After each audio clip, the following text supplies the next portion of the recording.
Let's go ahead and get started. Welcome back. Still waiting for you to show up, but that's okay. We left off, we were talking about VGA resolutions, and I had that timing calculator. Being aware of this is what's happening in your display controller underneath the hood is probably sufficient for our purposes. We are using an existing IP core for our display output, and knowing that, well, at the very least, we need to have a backing memory store in our frame buffer that is capable of keeping up with the resolution that we want to display is probably sufficient. And part of that is provided for you. You have to be aware of how we interface to that backing store, and we'll continue to learn more about that as we cover more of these kind of background enabling technologies here today. So we'll start with an understanding of color at a very high level. This is something that should be covered in a physics class at a much lower level of detail. It's an important thing to discuss because while we know that we may have some frame buffer that is storing the pixels that are eventually going to be displayed on our screen, we've kind of glossed over the fact of what are we actually going to store and for what reasons are we going to make certain determinations regarding the colors that we're going to store. So it's an important thing to discuss, not just in terms of what's in our frame buffer, but also as we start to talk about rendering and what it actually means to have an object be of a particular color in a scene. We have to have at least the right semantics and verbiage to be able to talk about things correctly. So we do at some point need to have a high level understanding of how light and color interact in order to actually have a scene to be rendered in either a somewhat realistic or a very realistic manner.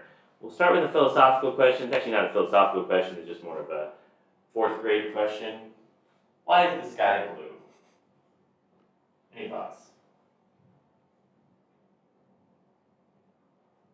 It's a deep question, and this is early in the class today. Cheyenne, why is the sky blue? Sorry, you were making eye contact, so you got called on. Everyone else should learn to avoid their eyes. Lower your eyes if you don't want to get called on. Didn't it have something to do with how the retina basically interprets color based off wave frequencies? That is a valid answer to also the question of why is anything any color? Right? That's absolutely part of the answer, right? Why? What is a color? That's kind of an answer to that question. That's our own set of words used to determine a certain range of frequencies that our eyes are detecting, and we'll talk about that. If I were to ask my youngest, why is the sky blue, he can be very contrarian when he wants to be about any question. His contrarian answer to that question of why is the sky blue would be, well, it's not always blue, right? I mean, that's part of the answer, right? It's definitely not always blue. I was going to open up the window and show it's actually perfectly blue outside today, so it's not a good answer to that question today. But it's not always blue, right? In Iowa, it's often gray, at least this time of year. At night, it can go from red to pink to purple to all sorts of colors. And certainly at nighttime, it's not blue at all, right? We perceive it as darker, various shades of gray to black there. So the contrarian answer is actually part of the answer. Why is the sky blue? Well, there's certain conditions that sometimes cause it to appear blue. So your answer is part of the question. What color is the light that's coming off the sun that is lighting up the sky? Do we know? This could be a field trip assignment. We'd all just go outside, stare at the sun for a while, just directly straight into the sun and see if we can answer the question. White light, right? It's all this, the wavelengths, all the spectrums of light. It's all the colors of the rainbow. So that's not the answer either, right? The light is coming from our primary light source is actually a white light. But by the time it gets to us, it may appear to be blue. And the answer, from a technical perspective, isn't that interesting. There's just molecules in the atmosphere that, depending on the refraction upon those, will lead to there being different colors that are resulting by the time the light comes to our retinas as we actually perceive it. So that is the 4th grade answer. Light is white, hits stuff in the atmosphere. If we had no atmosphere, it may in fact be very white light indeed. Hits stuff in the atmosphere, refracts, what comes back out actually tends to be a little bit on the ultraviolet side, right? But then also what we can perceive is primarily on the blue, on that side of the frequency spectrum that we have there. Okay, that was just to get us going here. And Cheyenne brought it up to start with, but why do we have these colors that are perceived differently? This is relevant to some extent when talking about any graphic system because it has to do with either trying to represent things as best suited for the human visual system, Or in some sense, some of what we do with computer graphics is kind of trying to replicate the human visual system to some extent or another here. So this is also not a biology class. So we've determined that it's not a physics class, it's not a biology class. If it's a math class, it's kind of like a middle school math class. So okay, but it's a combination of all those things. So light hits the eye, it's focused by the cornea and the lens and strikes the retina, which is those cells, those nerves at the back of your eye. And you may have remembered this from back in the day, but your retina has two different types of those photoreceptor cells. It's got the rods and the cones. You've ever heard about that, right? The rods are the type of photoreceptor cells that are better for determining relative brightness levels. They're a grayscale detector. They're also, I guess, what get triggered when you're trying to detect changes in a scene or motion in a scene. And then you have the various cones, and that's for detecting different types of colors. And people's cones are actually quite different. There isn't one type of thing that is considered exactly red for all people. In fact, that's more philosophy as well. What is red is really dependent on each person's perception of color.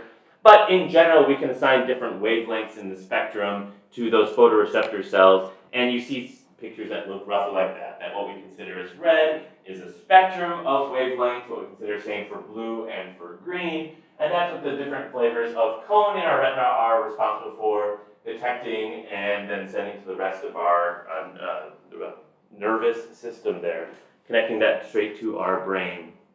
So we know that, at least from a biological perspective, we have what we perceive as anything has to do with some combination both of the brightness of the sensor data coming into our retina, as well as some combination of red, blue, and green information that's getting processed by our nervous system.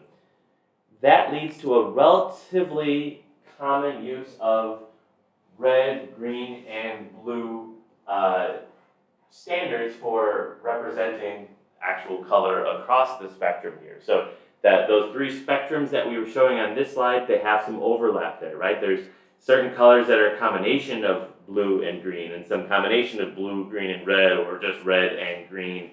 And so consequently, what we think of as all the different colors we're capable of seeing, it actually can be broken down and represented as some weighted combination of red, green, and blue. So if you hear anything referring to an RGB color space, that term isn't actually very well defined. There's many different types of RGB color spaces, but in general, it's some way of combining red information, green information, and blue information, the so-called primary colors that are added together to produce other colors. And there are multiple different definitions that are quite mathematical in nature for different color spaces. It turns out if you have an equal proportion of red, green, and blue, that doesn't actually represent all possible visible colors. I don't think it's too technical of a detail, but the range of what green can cover, technically we're more sensitive to seeing ranges of green than ranges of blue and red. It turns out for whatever reason that's the case. But ignoring that very small detail here, having some combination of red, green, blue, and combining them together works very well when interfacing with computer display systems, whether it's the CRT system where we have red, green, and blue phosphors, or whether it's modern systems that have different digital logic corresponding to those three primary colors. Based on how our human visual system works, we can create display systems that work roughly well enough in the same way to give us all different types of colors via some combination of the primary colors here. This chart just shows if you have just equal weights of the three primary colors, those are the other colors that result. But it's important to mention that there are other color schemes, and RGB is just one. There's in fact no requirement that when building a graphics system in the hardware we're building that we use RGB. Ultimately, when connecting to a monitor like we are no longer using RGB, but that conversion happens outside of your code. But assuming RGB for our frame buffers, for storing that pixel data, doesn't still answer the question of what are we storing in memory, and there's many different approaches that have been used either historically or based on different trade-offs for representing our RGB data. The first example there can be referred to as a pseudo-color mode, where perhaps we're just allocating 8 bits for each pixel we're storing in our frame buffer. I had mentioned that lookup table approach or color table approach. That was about a week ago, where you may have a relatively small amount of memory to store your frame information here, or relatively small amount of processing power, but what you could have would be an intermediate table, right? If you remember that picture where we had the frame buffer output going to another memory that actually had a bunch of more detailed color information, and that output of the frame buffer was being used as a lookup for that table that had more color information for it. So using some sort of palette table or lookup table, that is one way of doing color, where you can really compress the amount of storage you have for your frame buffer. But then the downside is maybe if it's 8 bits, you can only have 256 colors at any given time, because those are all the entries you could look up in that color table. Another common mode is sort of a 15-bit color mode. It's arguably a little bit wasteful because you generally want your things to be byte aligned in memory or word aligned in memory. But in this case, the assumption is, well, we have kind of an equal weighting of our red, green, and blue. So 5 bits for R, 5 bits for G, and 5 bits for B here. That's a 15-bit color mode, so that gives you 2 to the 15 unique colors in the space. Also quite common are various high color modes or 16-bit color modes. I briefly mentioned we can see a little bit more green than we can see red. So that kind of conversion is actually quite common, where for your 16 bits to store that pixel, you take 10 of them and split it evenly between the R and the B, and then you have that 6, that extra bit winds up being allocated towards the green. That makes like the hardware logic or the software logic a little bit more annoying, but it's a more efficient use of memory than the 15-bit mode. And then there are various so-called true color modes, including the one that we will use. They're either going to be 24-bit or potentially 32-bit modes. We could have chosen one or the other. For computer graphics, it tends to be very helpful to have a so-called transparency or alpha channel in addition to the color channel. So at the very least, we would have 8 bits for R, G, and B. And then we have the choice of either just compacting it, having each pixel be 24 bits, then you have some alignment issues, but you're saving on memory, or you use another 8 bits to store that alpha or that transparency information. This is the one we probably care the most about here. It says not used, but you can think of it as used for A or used for alpha here. A, BGR, A, RGB, RGBA, they're all really referring to the same thing, where we're using 4 bytes or 32 bits per pixel, 8 bits or 1 byte for R, G, and B, 1 byte for the alpha information. I guarantee you at least, well, there's only 4 teams, at least one team will have a perfectly working MP1, except the colors are all completely backwards. That's fine, that's actually pretty easy to fix, right? You did A, BGR, and it was actually A, RGB. Once you're in hardware, you just kind of switch the wires around, and then your code kind of works at that point. Careful when testing though. Let's say you're only testing a blue pixel and you get a black screen. I mean, that can lead you to all sorts of conclusions that are wrong. Oh, everything's busted, I have some state machine bug, I have some memory interface bug, I have all sorts of big picture problems. But it could be as simple as you have the order swapped and your alpha and your blue are actually swapped, and it actually was working pretty close to correct. You just need to rewire those 8 bits and you'd be done. So test with a variety of colors, even when you're doing very simple testing. Testing with white is probably okay as well, because then, you tested with white and the end result is cyan. Well, that tells you quite a bit as well, right, in terms of which bytes got through and which byte you actually put in a different location.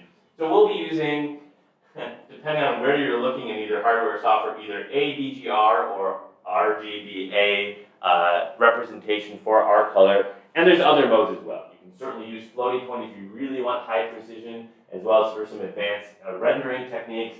That obviously ups the complexity of how we're storing things in memory quite a bit beyond just this sort of integer representation.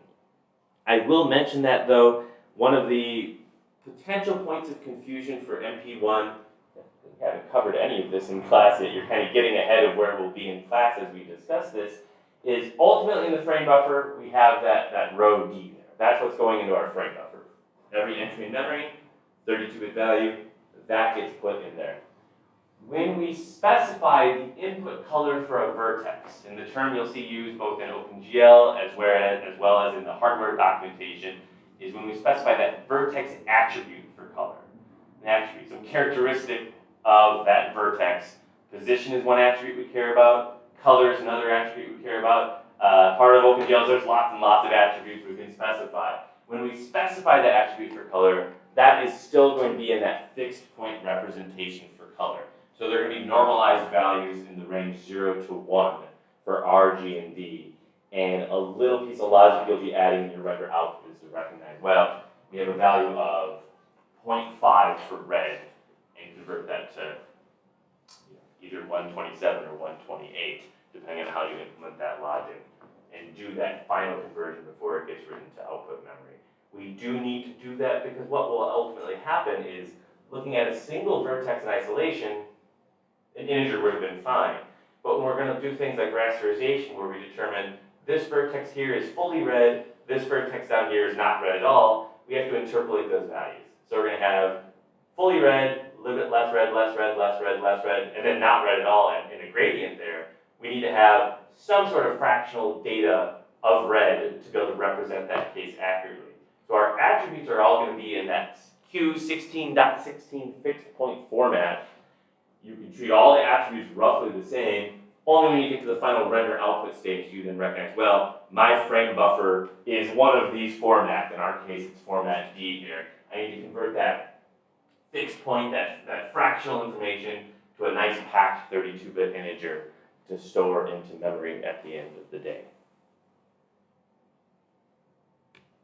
There's many other color models. CMY, so for cyan, magenta, and yellow, it's kind of using the 3 secondary colors versus the 3 primary colors. It's very similar in terms of what is happening there.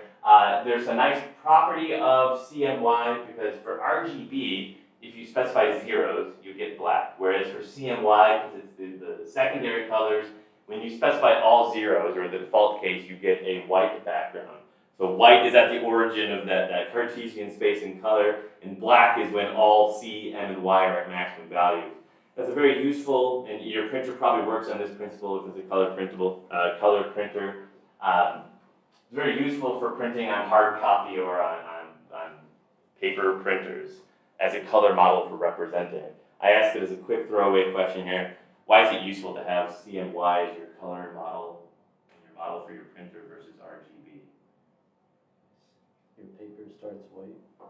Your paper starts white, so you start with white, and anything you add to it is changing it off white, versus if you're using an RGB to represent the color on a printed page, then you'd have to have sort of maximum print level for everything otherwise to get that white result back off. CMYK for photo printing is also very common as well. There's also all sorts of color models that deal with separating the brightness information from the color information. YCBCR, any luminance and chroma model, that has separate representation of the rods from the cones effectively in the data representation. It is a straightforward mathematical conversion from RGB to, for example, YCBCR. There's a little IP core in your MP1 project that is doing that, because when connecting to the HDMI output, that is the color model that interface is expecting. In other classes, you may actually build that core. It's another matrix vector conversion, ultimately, matrix vector multiplication. That core we just provide for you, you don't have to worry about that. And there's others that are oftentimes more useful for things like computer vision. It makes it a little bit easier to analyze certain types of images. Because of the weird way that red kind of overlaps the blue and the green, it can be hard to separate out what is a red pixel in my image. Whereas if you convert to these other formats that separate out the hue from the saturation values, detecting certain things in your image get a little bit easier. So if you ever play around with OpenCV applications, which we don't do in this course, but uses a lot of the same kind of terminology, you may see that conversion from an RGB to HSL as one of like the week 1 kind of homework assignments that you have to do for a class like that. And this is just a visual representation. This is straight from Wikipedia of the different color models, and for that input, kind of true color looking image on the top there, you can see how it can get built up over stages, decomposing out the red channel from the green channel and the blue channel. We add them together to get the colors, including white at the end, versus, for example, the CMY color model and how we get there, compared to a little bit harder now to kind of break it out, but to see the luminance versus chroma models like YIQ there, where you can kind of think of the luminance as being a grayscale version of it, but it's not mathematically exactly exactly the same as a grayscale version of it, but it's the relative brightness information in that image. And then the CBCR is broken up in these two images here. And then the hue versus saturation and value is a little bit more unique for detecting certain features of an input image here. But color perception is kind of a cool thing. I mean, it would be a fun course to kind of teach, separately from this one though. We can't spend too much time on it. Because our brains are wired funny, right? And they're not entirely logical machines.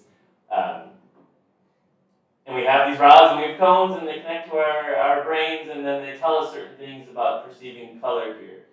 So which side is darker in that image we have here? Left side. Left side is darker. Who agrees? Everybody, almost. A good chunk of the class agrees with that.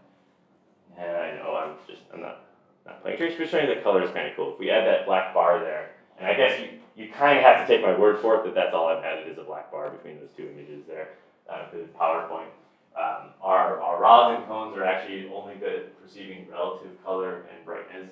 Looking at just a red pixel in isolation is actually very difficult for our eyes, or a red triangle or a red square in isolation. It is actually very difficult for us to perceive, what intensity of red is that particular thing. Only when compared to other things in its surrounding can we even determine whether it's middle red, deep red, light red. You have to take my word for it that I'm not playing tricks on you here, beyond just showing you this. Okay, but maybe now you're a little bit wary of giving a wrong answer. How different are the colors A and B in this diagram? Maybe I should have been a middle school teacher. It's not too late to change. They sure do look different. They sure do look different, right? Yeah. Okay, so that's the answer, right? They sure do look different is absolutely the right answer here. How different? Well, I don't know what language we even use to describe it. A is dark, B is light. You could call that kind of marble pattern, dark gray on white gray. And here it is a little bit of PowerPoint engineering where I literally just take a slice out of B and copy it over to A. If I can get that to work though. Oh, there it is. Slice of A and copy over to B. That is just PowerPoint. Literally cut that square out and copy it over. That's a good website. A good time waster, but not today in class. Wait till class is over and it's just filled with like hundreds of those sort of examples of how, I guess the reasonable takeaway is it's not as straightforward. It's not as mechanical as it seems, like the human visual system. Because that one is pretty trippy to me. You're saying, no, you're changing the color of that A as you're moving it over. That is just crop the value in the image and physically move it over on the slide is all I added there for that example. So it's a little mesmerizing. I know you're looking at trying to see a trick that I did. There's no trick there. That is just our eyes and ability to see relative and absolute color exceptionally well. And then that shadow's kind of playing a trick there too. Yeah. Does something like that still happen if you kept the shadow but removed this cylinder? Or do we kind of have to have the like? It's a good question. We could play around with PowerPoint to see if we can get that still to work. Let's try it. If you don't mind humoring me, some really bad last-second PowerPoint work live in class. No one wants to see how the sausage gets made here. I don't know if the color of what we're going to add here is going to make a difference. That doesn't interfere, right? So in theory, we still have the shadow to go to your question, because I don't know the answer. Well, they certainly still look different, so I would say yes, it's still happening. It's the shadow that's causing it. I won't be able to remove the shadow from that image especially well. Live PowerPoint, what a value. Okay, so go to that website for a good time waster after class. Not during class, but it's good to see all the different ways we can trick our mind. Some of them you may have seen, others you may not have seen previously. I always like that one because it's a little tricky. Bit of a context switch now, so take a second, take a deep breath. Any questions about color or color systems? Because we're still continuing on this, enabling technology topic, but this is a sharp left turn. This I can't even connect the two topics other than something we need to know to be successful in this class, and this is another such topic. Questions, thoughts? Just take a moment and recalibrate your brain so we can continue on this topic. This one's also pretty important. Color topic was important. A lot of the implementation issues associated with color I provide for you with the the simple graphics processor design, just by necessity if we want to get other things done this semester. For this one, there's standards we're going to wind up following, but a lot of the responsibility is now on your team to be able to deal with this particular set of challenges that we're trying to discuss here today in class. We'll call this, very broadly speaking, communication strategies.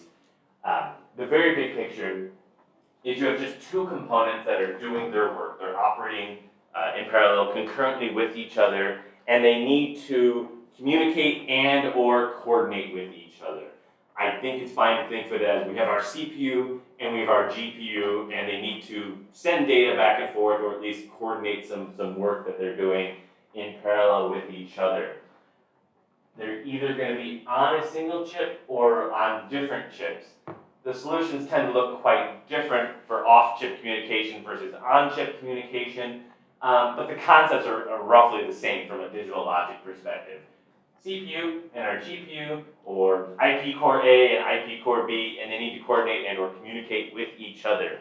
If everything in the system is perfectly running in lockstep, like it is effectively in CPRE 381, then life is pretty easy. You just have a single clock running in your system. Everything is designed so that data just properly flows through the system.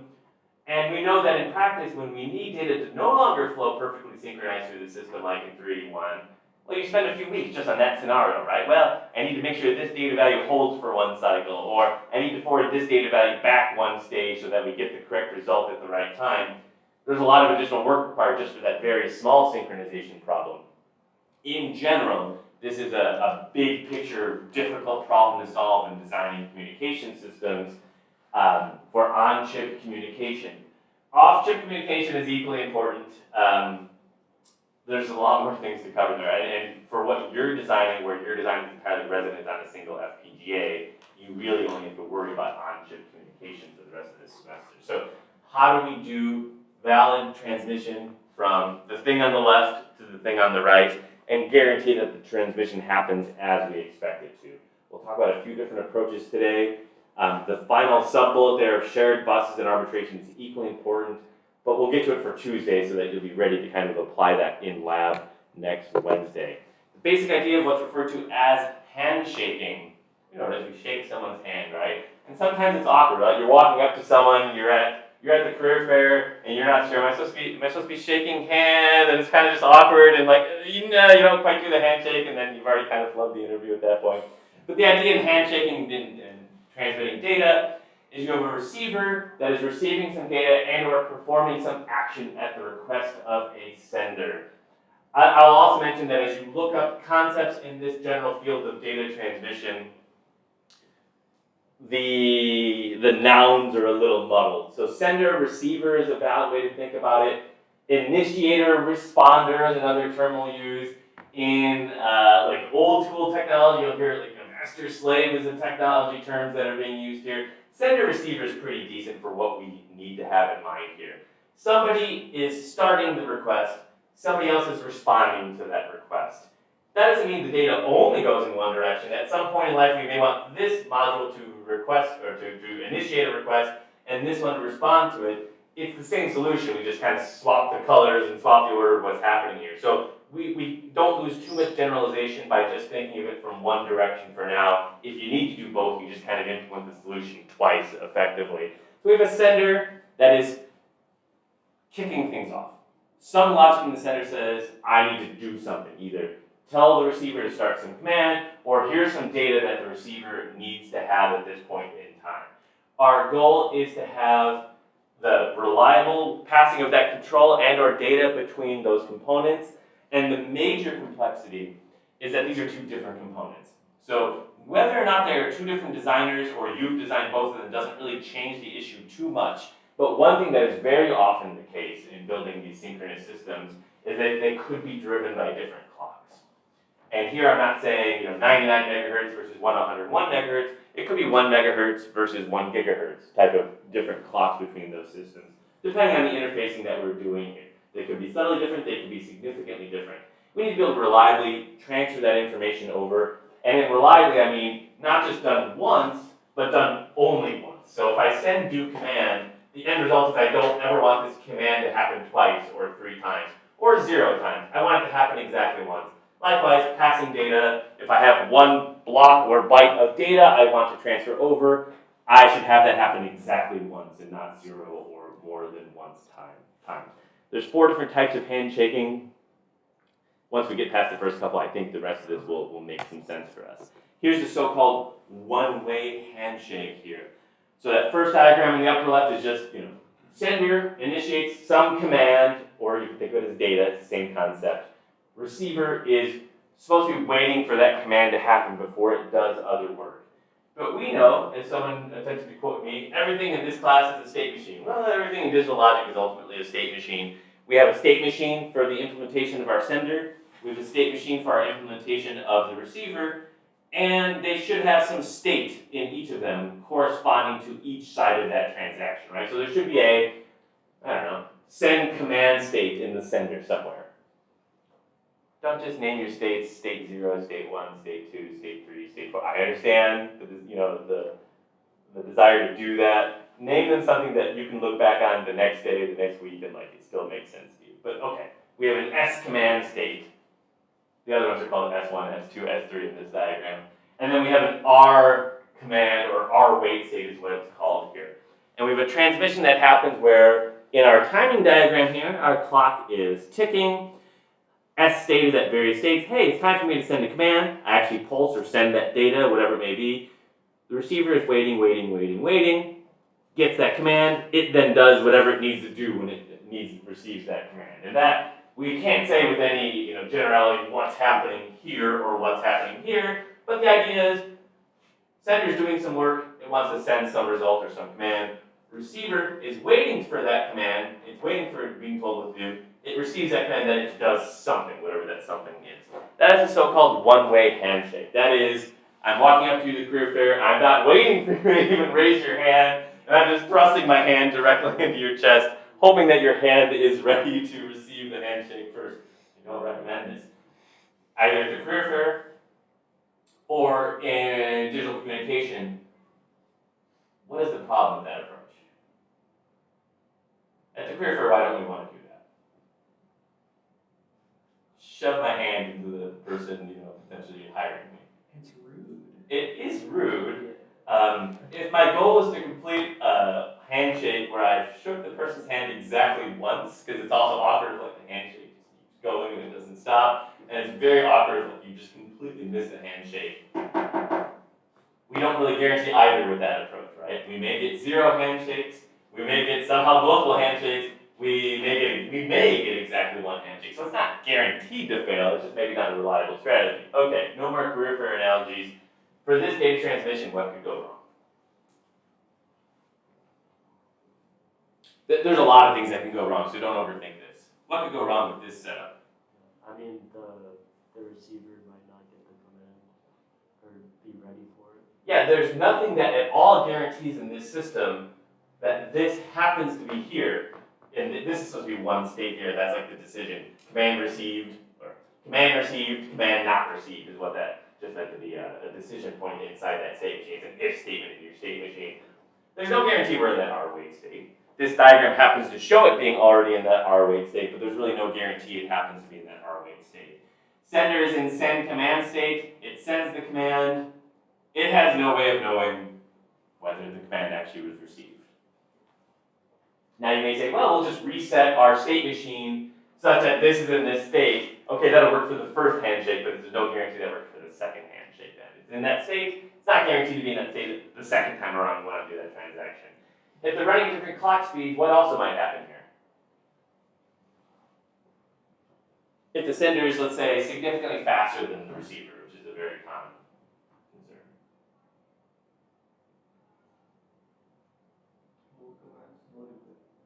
Yeah, multiple commands. Well, let's think about that. So let's make sure we phrase that a little bit more precisely here. Let's say the sender is running, 10 times faster than the receiver in terms of clock rate.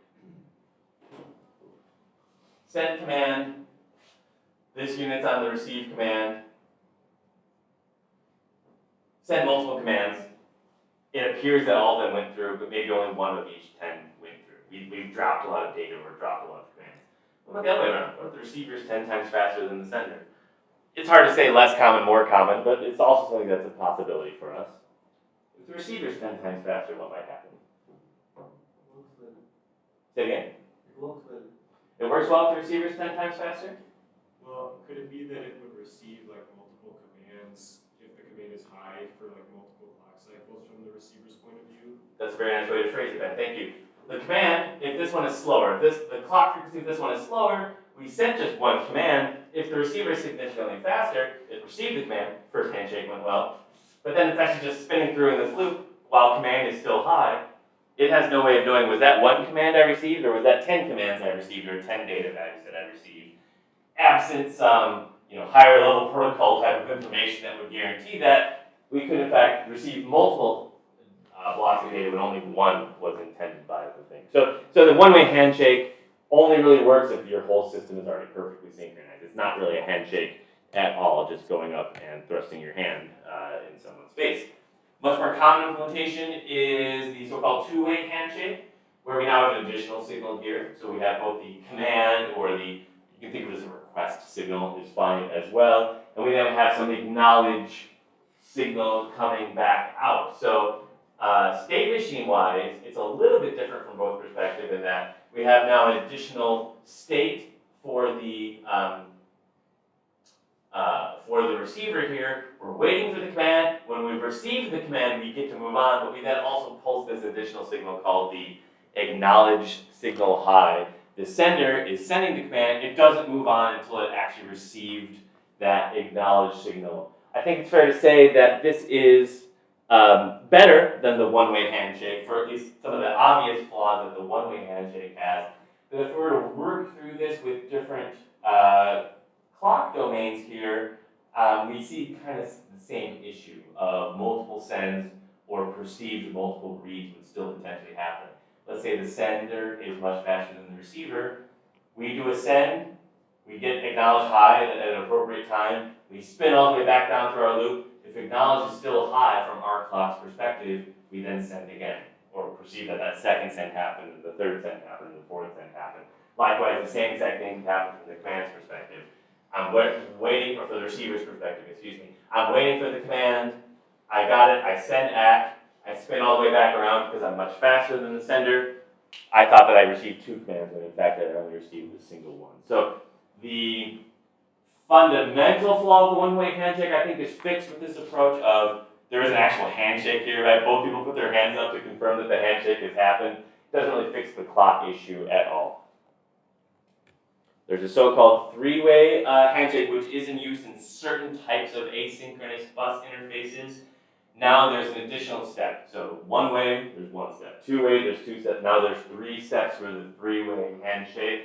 I think we can work it out just by looking at either the timing diagram or the state machine for this approach. Starts the same way. Sender pulses the command signal, waits for acknowledgement.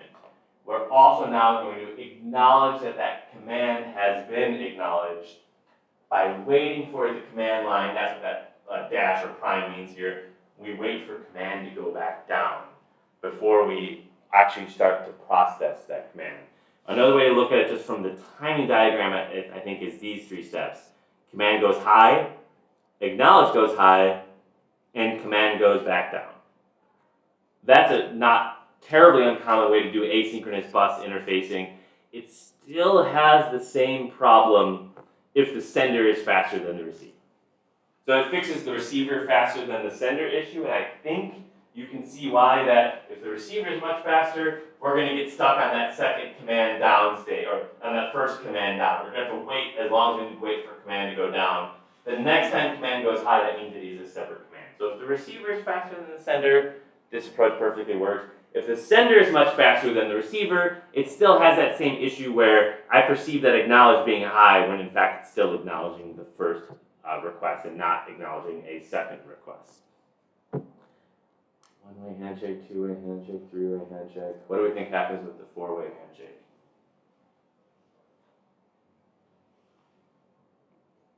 Don't go up too far on them.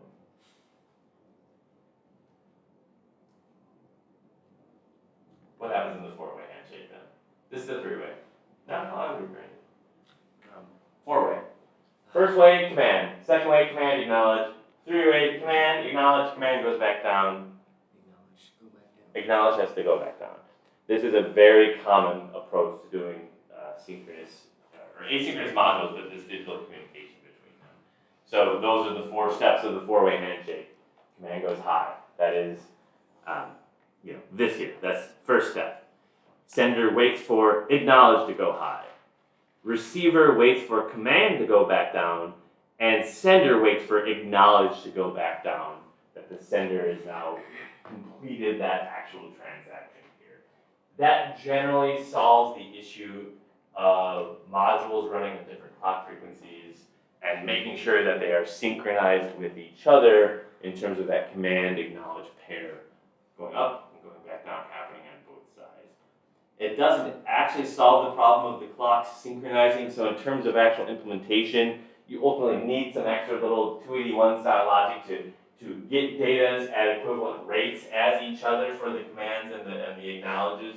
But that's true of any kind of data synchronization, that you need to make sure there is synchronizers between crossing of the clock domains. That does tend to make things a little bit slower in terms of the latency of that happening. That's kind of an unavoidable issue, I guess you could say, with regards to communicating and crossing clock domains. At least the FPGA synthesis tools are generally okay with inferring some of this sort of logic. But we'll talk about an approach that's, I think, much more common, at least in FPGA-based design, where we necessarily can use some resources that are already baked into the chip. So, quick show of hands, who's here heard the term FIFO before? First in, first out buffer. I was hoping roughly everyone. It's something we would hopefully learn about in like a data structures class. It's a useful conceptual data structure for kind of the same thing, right? For transferring data between different parallel processes in a software application. So first in, first out, FIFO, some people pronounce it FIFO, and that grates on me, I don't know why. The idea is we have our sender and our receiver. The sender writes data as frequently as it needs to until it receives some feedback that the FIFO is full, that there's no more space to write. Likewise, the receiver reads data as frequently as it needs to unless it gets that signal that the FIFO is empty and there's nothing valid left to implement. In terms of how this tends to get implemented in practice, well, you can think of like the software implementation. And maybe in a data structures course you would have implemented something like this, or at least been aware of standard implementations for something like this. The common approach is to use pointers or array indices to implement your start location and your end location of where you are in memory. You have to worry about overlapping the either beginning point or end point of the array that you may have in memory. And then you have to have some logic to check when it's time to write some value. What is the current value of my right pointer related to the current value of my tail pointer? If they're equal to each other, we're either full or empty depending on which operation caused them to be equal to each other.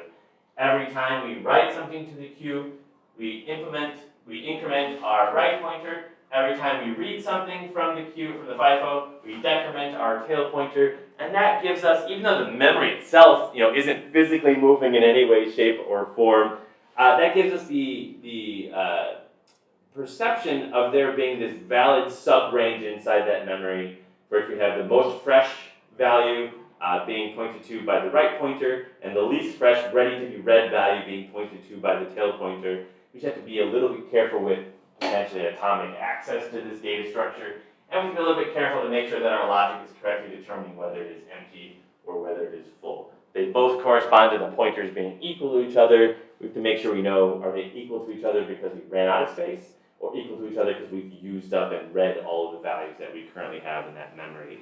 That is the software concept of how we would do a FIFO. It's not that uncommon in a data structures course to implement it yourself, or at the very least know how to use one and to use like a write interface and a read interface to a FIFO. In hardware, life is arguably a little bit simpler for us, right? This is a conceptual model of memory and 2 pointers corresponding effectively to 2 different addresses into memory. In hardware, we have these block RAMs, at least on our FPGAs, or in general, implementing this as a dual port memory is a very common implementation solution, where we potentially have 2 independent ports. now we're talking physical ports on the block RAM, on that memory. One of which then we would just dedicate to being the read address, the other one we would then dedicate to being the write address, and then we still have to have that logic that determines what address is valid for both, which pointer is valid for both, and some logic to determine whether or not the FIFO is full or whether it's empty. But otherwise, in terms of the hardware interface to this module, it can be seen as a pretty ideal interface of a single flag saying full and a single flag saying empty, and then a write data port and a read data port on the entire FIFO, with the remainder of the logic interfacing with the dual port memory, plus some sort of logic that's determining, given the current tail address, given the current head address, whether it is full or empty for any particular transaction we're interested in. This is a pretty straightforward, or I would say commonly used approach for synchronizing, certainly in your FPGA-based system. Another way to say what I'm trying to get at here is the four-way handshake is very valid. So in any system you want to design, that approach is a valid way to build an interface between two different IP cores, two different components you may have in your system. That is kind of rolling your own synchronization logic, and it may be kind of a bespoke logic for each IP core you may be working on. This approach uses a somewhat alternative approach, although you can think of as full and empty as being a command and acknowledged type of signal. It effectively resolves a lot of those issues for you, because you're sharing physically this memory between the producer and the consumer side, or the sender and the receiver side. From a state machine perspective, it can be a lot more simplified in terms of your logic that you're writing. You provide an address, you check full. You provide an address you provide data, you check full. You want to read data, you first just have to check whether it's empty or not. And the rest of that synchronization is effectively solved for you. The downside, I don't know if you want to think of it as a downside or even potentially an upside. As we implement FIFOs in FPGA-based technology, there isn't as good of a device-independent coding style to infer FIFOs.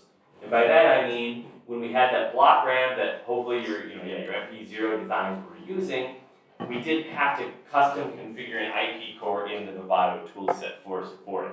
We could have. That would have been a valid approach. I just think it's often nicer to stay in source level as long as possible. And it turns out that if you code your memory in a certain style in VHDL or in Verilog, and you follow the documentation for the Vivado tools or Altera's tools, it will be able to infer, be able to determine from what you wrote behaviorally that in fact, you wrote all these lines of behavioral VHDL or Verilog code, you actually wanted a block RAM backup. That's block RAM inference or hardware inference, and that's what the tools are doing for you. We can do that for regular memories generally.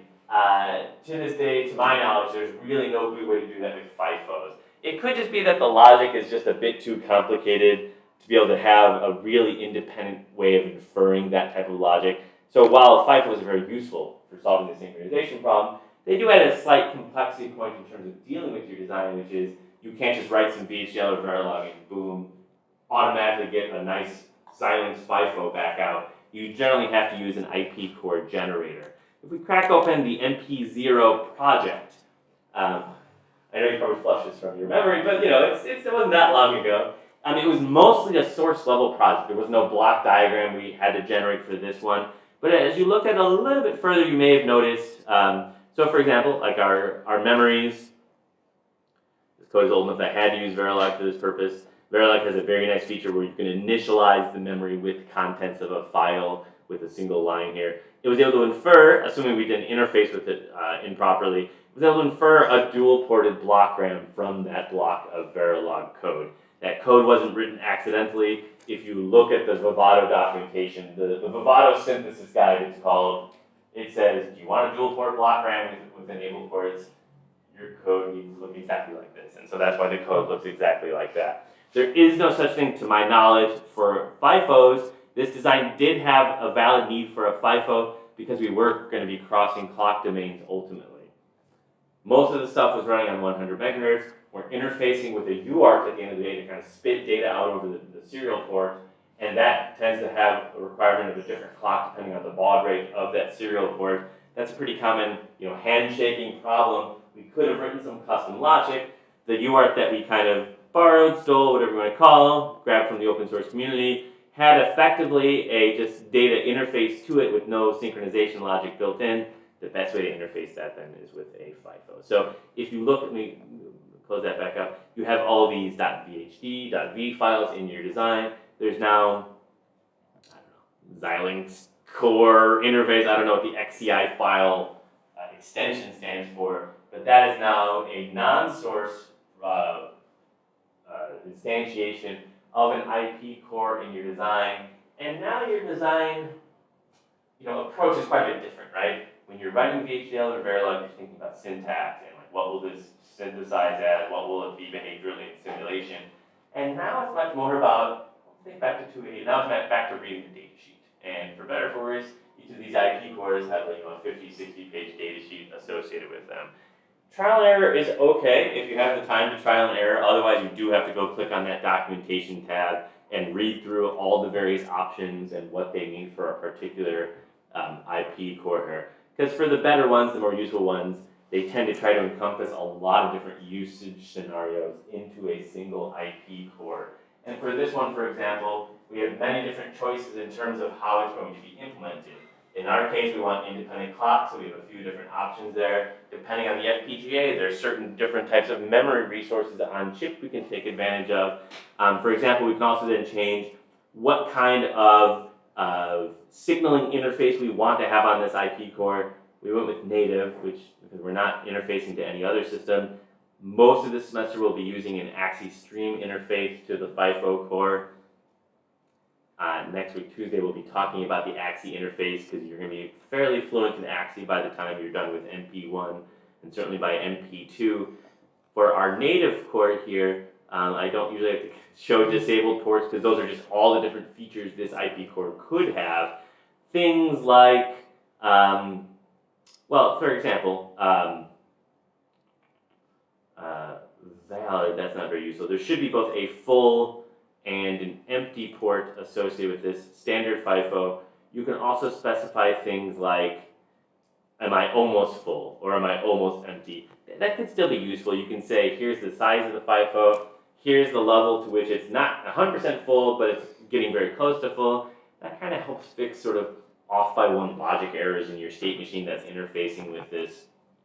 You also can have useful registers that keep track of the current state of the FIFO, how many elements does it currently have in it. That sometimes can be useful as well. For our purposes, by and large, we just need an effective and reliable way to synchronize between sender and receiver here. So the most basic set of features we can possibly have is going to make our life relatively easy.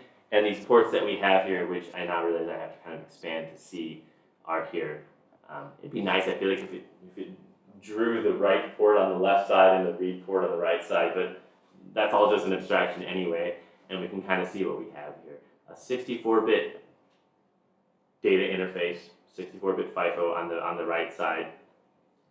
A write enable port, that's my write request or my command signal that we were talking about, and then that control signal of full, which your state machine all has to check is, I'm ready to send, check the full flag, if full is 0, send data on through.